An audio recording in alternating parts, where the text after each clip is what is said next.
Sa kulungan ang bagsak ngayon ng isang top 5 regional most wanted person na may kasong statutory rape sa Operasyon Meycauayan PNP.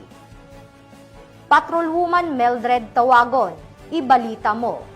Naaresto ng Meycauayan City Police Station ng isa sa top 5 most wanted person, regional level sa isang mabilis at matagumpay na operasyon sa barangay Saloysoy, Meycauayan City, Bulacan nito lamang ika-1 ng Disyembre taong kasalukuyan.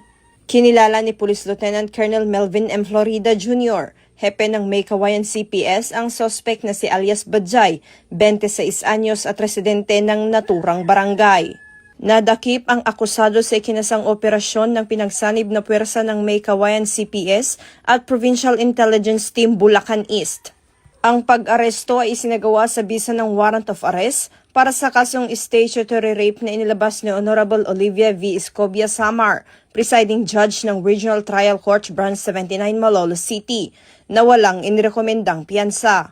Ipinaalam sa akusado ang kanyang mga karapatan sa wikang kanyang nauunawaan bago isinailalim sa wastong dokumentasyon at tamang disposisyon.